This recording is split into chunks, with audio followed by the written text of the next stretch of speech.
everybody. Thank you so much for joining us for the last Power Chat of 2020. Thanks for coming to as many as you've come to since we've started these. They've been a real blast for us. And we're really excited to have now a dear friend and colleague, but first a teacher and mentor, still a mentor, and someone who is musically and personally very close to all of us, Reiko Füting. So Jeff, do you want to dive in? And we'll get right to the meat. Sure, yeah. So I wanted to talk a little bit about some of the music that we've collaborated on. As a singer, I'm dealing with text a lot of the time, and in your pieces, I still have text, but it's often very fragmented, rarely fully stated. I just wanted to ask you about your sort of philosophy of dealing with text as a composer, and what's led you to where you're at with it right now. So text is an extremely interesting aspect because it's also very complex, and I grew up singing in choirs. So I know the relationship between singing and the text that you're singing to a pretty intimate degree, I would say. But I've had various experiences that made me realize that text is not only the words and the meaning that you express and communicate, but also sound. And I think one of the striking experiences that I once had in that regard is that I was seeing a live performance of the Thomas Tallis piece for 40 voices, must have been at Columbia University. And I've heard the recording of the piece many, many times, but the live experience was so incredibly different because all the consonants in the recording must have been suppressed, meaning that you don't hear them as much, so you hear more of the vowel sound because that's more like the sound that carries the pitches. But in a live performance, all those S and sh and t sounds, they were so prominent that it basically created a second layer of sound of the piece that had nothing specifically or directly to do with understanding the words, but it was a sonic experience that was just as important. It was absolutely incredible. So ever since the idea of dissecting text into smaller units that are sound and treating these as motifs that one can develop, that still means there's a close relationship to what the words convey, because they inspire a lot of aspects of the structure and the musical surface and so forth. But to also look at this as a sonic experience and sonic material is something that I'm really interested in. And I guess that leads to the idea of fragmentation in that regard, which I find very fascinating, because occupying this middle ground between when it's still comprehensible, but also maybe not quite comprehensible anymore in terms of words, so it could flip into an experience of sound, is to me something that I find absolutely fascinating. Yeah, and in both of the pieces, I have words here and there, and then especially at the very end of the first piece that you wrote for us, Land of Silence, which is a sort of, I think we all think of it as a seminal piece in the development of like the sound of our ensemble, like that it's a piece that helped us to find what was possible and what an important aspect of our sonic identity could be. At the end of that piece, I all of a sudden have all of these words in a row that were sort of spread out and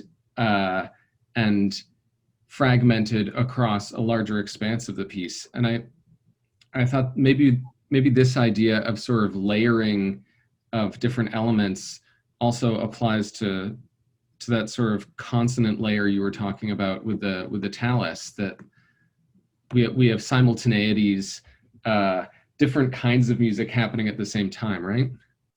Different kinds of music and different sounds at the same time, exactly. And the ending of that piece in particular, I wanted to reveal what the source is of a lot of the sounds that happened in the piece before, which I kind of understand to be a climax, not in a traditional sense, but in the sense that what basically outlines all the decisions that you make come together. I'm in general much more interested in a process that reveals something of clarity towards the end, as I feel that's usually how our cognition works initially any kind of experience is usually overwhelming because of its complexity, and then over time one dissects and untangles the various aspects and starts creating relationships with it that could then result in the clearly focused statement of that as a musical form. But yeah, you're perfectly right. It's lots of different coexisting sonic layers that at some point can reveal the original source, as it does in the epilogue of that piece. That's beautiful. And I've always found your music to be very architectural in those senses where the layers show themselves and scaffold really nicely to build up to a unified whole. In addition to the fragments and kind of the recombination aspects of some of your Loadbang pieces, in other pieces I performed of yours and in segments of the Loadbang pieces as well, you use the idea of palimpsest a lot. And it's done in a beautifully simple way to my ears that's very clear and is also kind of a step out of kind of the mid-century American zeitgeist of writing. I'm wondering what led you to use your idea of palimpsests, and if you could tell us a little bit more about that.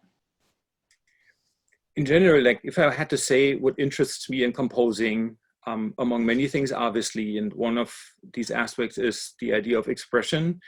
It is also that I understand composing to be an investigation into the mysteries of time.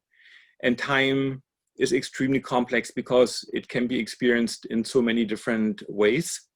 In the most simplest way, time is either sequential or simultaneous. And the idea of the palimpsest is the idea of simultaneous entities or times that coexist.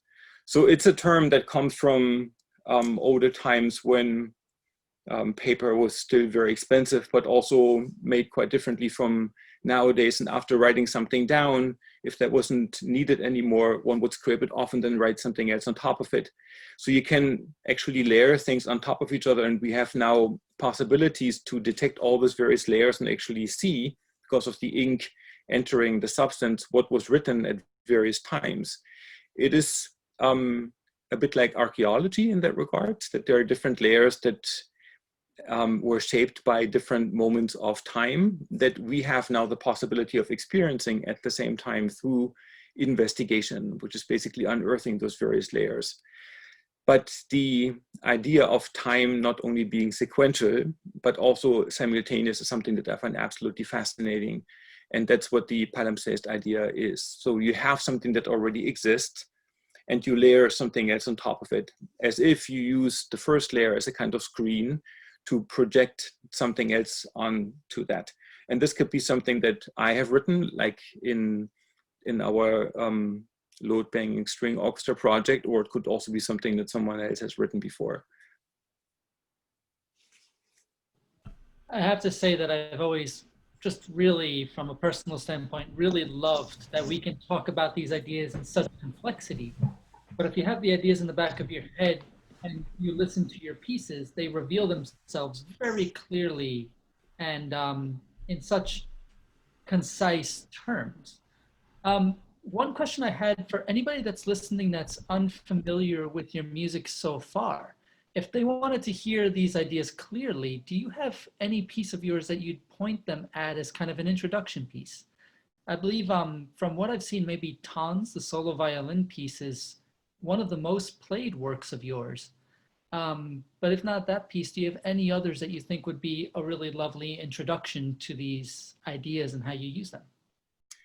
I think composers might often have the tendency to go to their most recent piece, or at least one of the very recent pieces. And maybe one of these pieces would be my second solo violin piece that's called Passage Time Copy.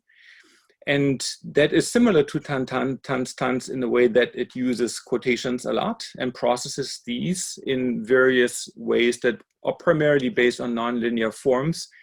Only that Tans refers to one specific piece, which is the Bach chaconne, and Passage Time Copy to a whole bunch of pieces that were written around the same time.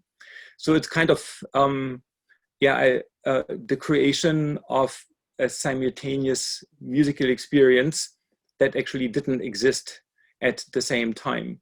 So nothing that you will hear in this piece except self-quotations, is written by myself. It's all taken from other composers. But the idea of arranging these and processing these original musical sources in a way is then what I understand to be composition. So I use that material not to create nostalgia or a sentimental relationship with them, but as a screen on which I project the concerns that I have as a composer that's active in the 21st century. But I still use these ideas because I relate to them very closely and very personally, because they're part of the tradition that I grew up in my own musical practice. But I want to process these to make them part of our time. And that's, I think, what's really interesting about our relationship with the past, that it's a constantly changing relationship.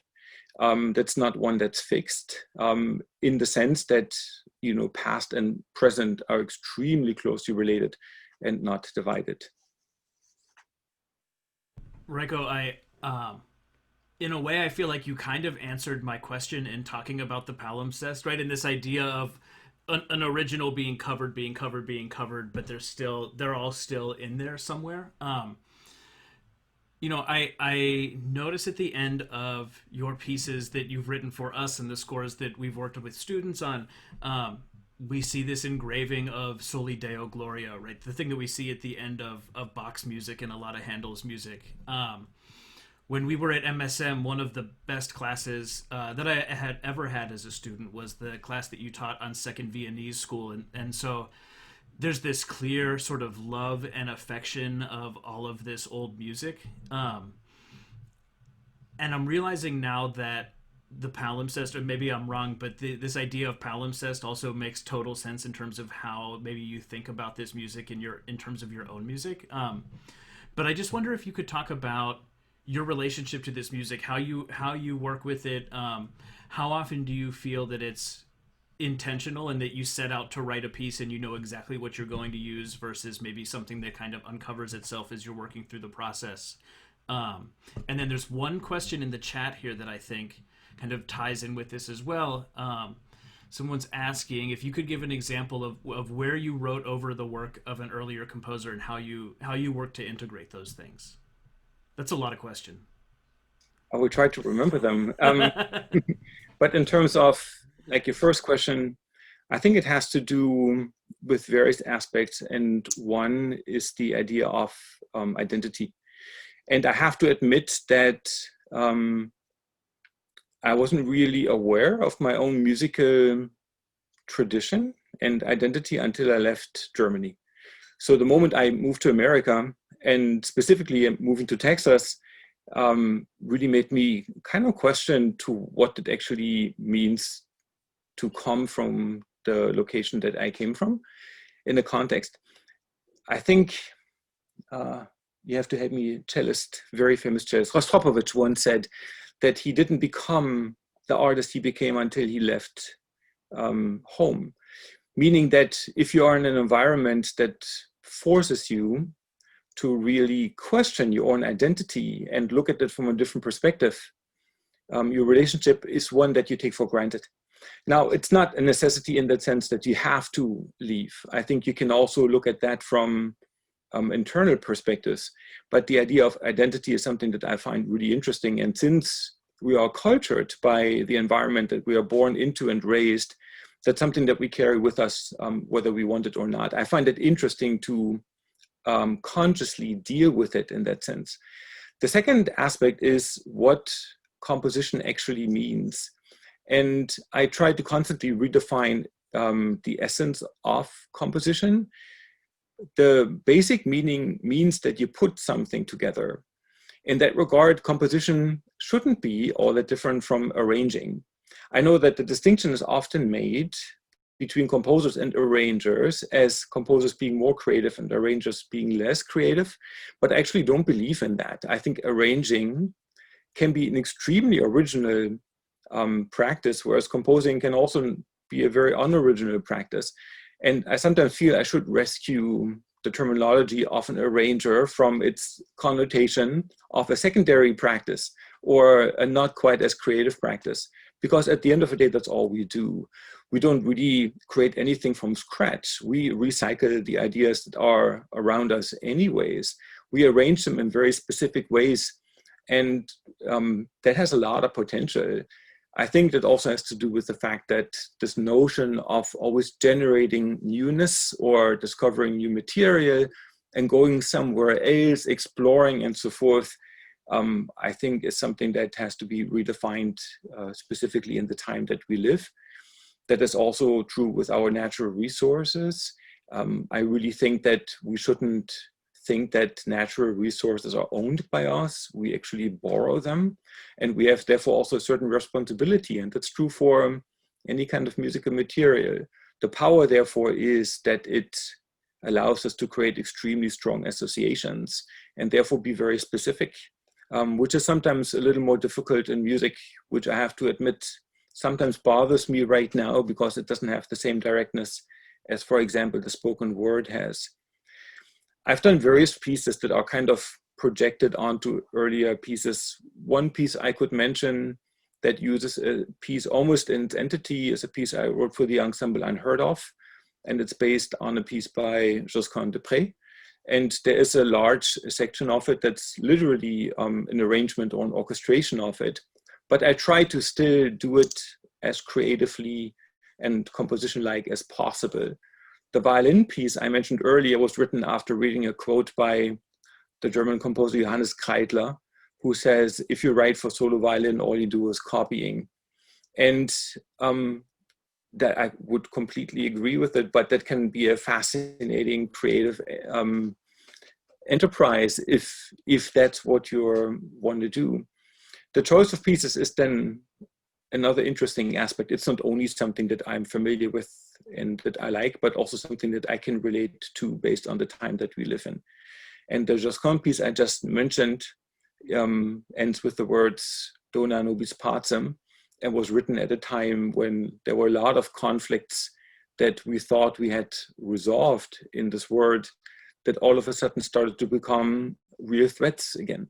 And that call for peace is something that I don't think will ever get old, that we have to constantly renew it, because we're experiencing how thin a surface we tread on when it comes down to stability, something that could flip, I think, any given moment.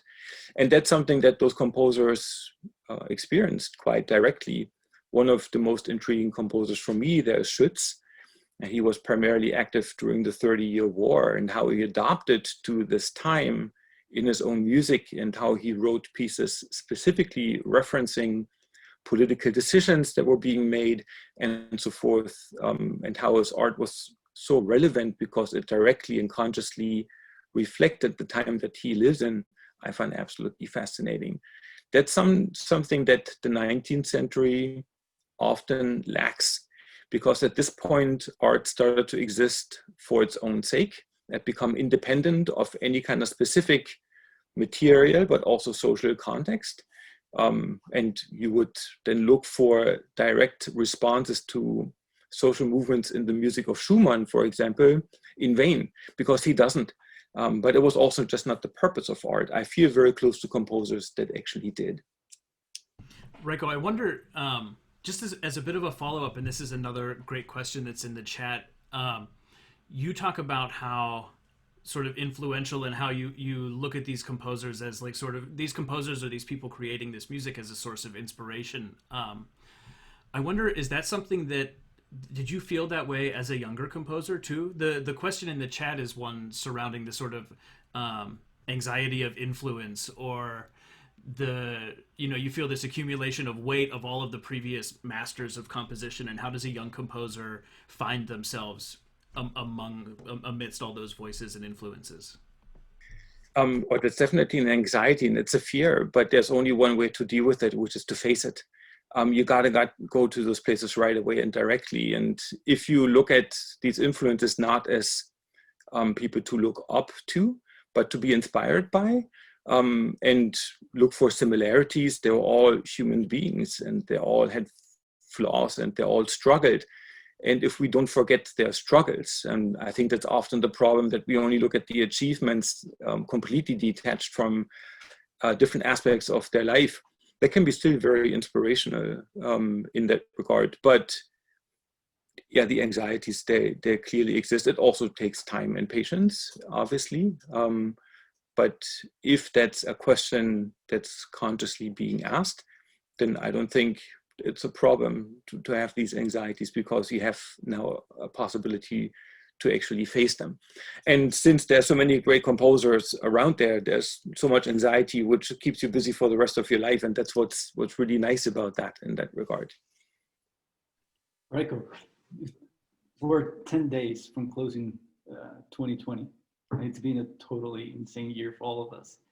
So I have two questions. One is how you manage your time and your craft during this past year, and what do you have coming up?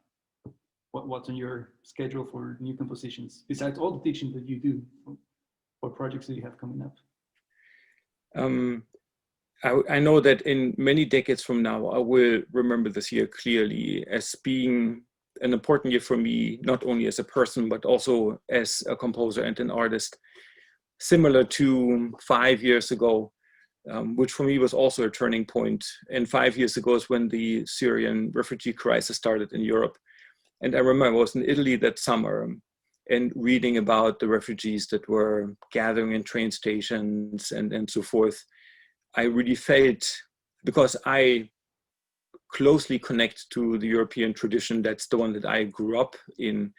And I'm also actually quite happy to live outside of it, because I'm able to look at this without sentiment and nostalgia.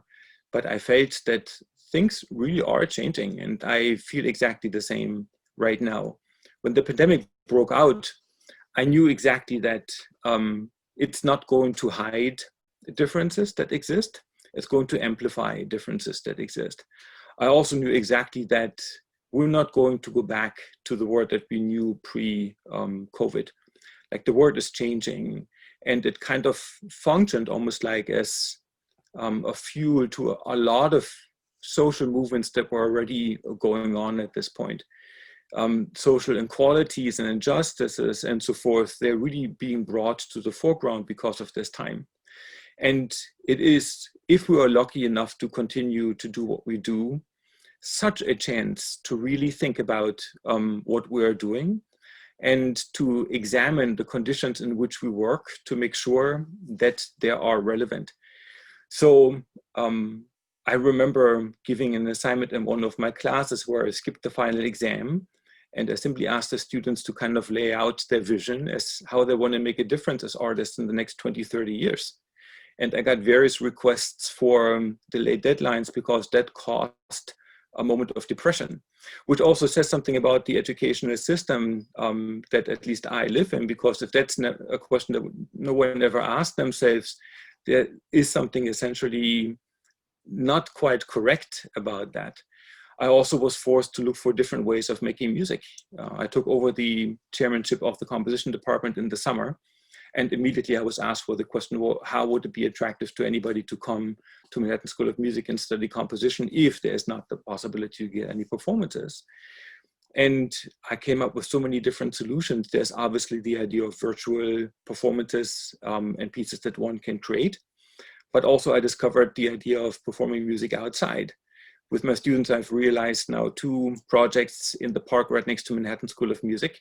And they've been one of the most touching concert experiences I've ever had in my whole entire life, for so many different reasons that I never ever considered, because I wasn't forced to consider it. And as much as we want to look at things we do from the outside, we're also part of the conditions in which we exist. And realizing a public space where all kinds of different people, often by coincidence, experience music that is being performed or sound, which is open and inclusive and really defines what public space actually means through what we do as music, was absolutely inspiring. There's so much potential out there that I think we simply don't look. And I think there's also so many things we can do. More and more, I understand art to be primarily local. Like, I think we're still influenced by this 19th century notion of the work of art being infinite and being there for posterity. And then you have to make sure that it's documented in this right way. and it will then be elevated from society and always be there for everybody to experience.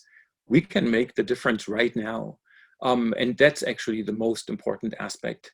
So I've done a lot of projects ever since the pandemic broke out, virtual realizations, or collaborating with people that are as distant as being in Japan.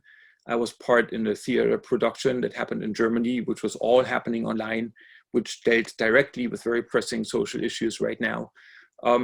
Next projects that I have is, besides a solo percussion piece, another piece for the Unheard Of Ensemble, finishing a string quartet, and also doing another piece for violin and piano for the New Chamber Ballet.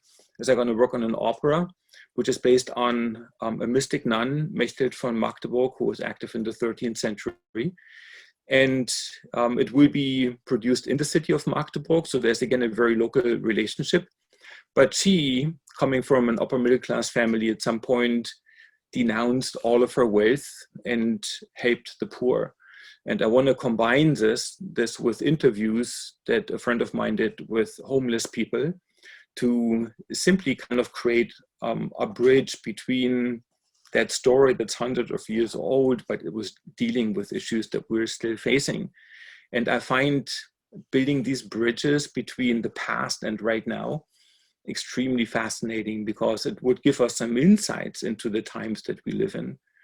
So yeah, there's many projects, but I think there's so many possibilities for us to be active. And I hope you guys don't mind me saying this, you're the perfect example for it. I mean, just look at what we're doing right now. You're taking advantage of the possibilities that we have, because nothing will ever make us stop doing from what we're doing, which is being artists. And people have been active as artists under circumstances which were much more difficult than the ones that we're experiencing right now. And that's something that I find highly inspirational.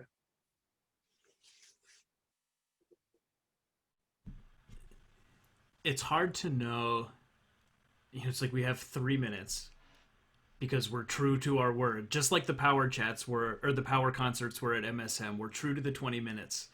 But I also recognize that might be like the most perfect place to leave it. Especially with like the end of the year coming up. Like, what a lovely sentiment, what a lovely idea moving forward with that. Reiko, thank you so much for agreeing to spend the time with us today, but thank you for your generosity of spirit, your generosity with your music for us, the ability of us to play Land of Silence, to do the piece for us in string orchestra has been like a real privilege and a high point artistically for myself, and I feel comfortable speaking for the other guys. We feel very fortunate to have you as a person in our artistic and personal lives. So thank you for being you. Andy, I feel really much the same. And I'm grateful to be working with you and to learn from you and to call you friends and colleagues. And I look forward to doing this for many, many more years. Many, many more years. Watch it. I mean, you be careful what you say though, because we may come back asking for more Loadbang and string stuff. You know, We'll keep you working. I will do the same. Thank you, Reiko. Thanks everybody for jumping on the Power Chat and listening tonight. We have some really exciting ones coming up in the new year. We're starting off with Christian Wolf, who will be joining us from Vermont, and then Evan Johnson will be joining us, as will Scott Wolschlager. So please stay tuned for those, and we'll see y'all in 2021. Bye.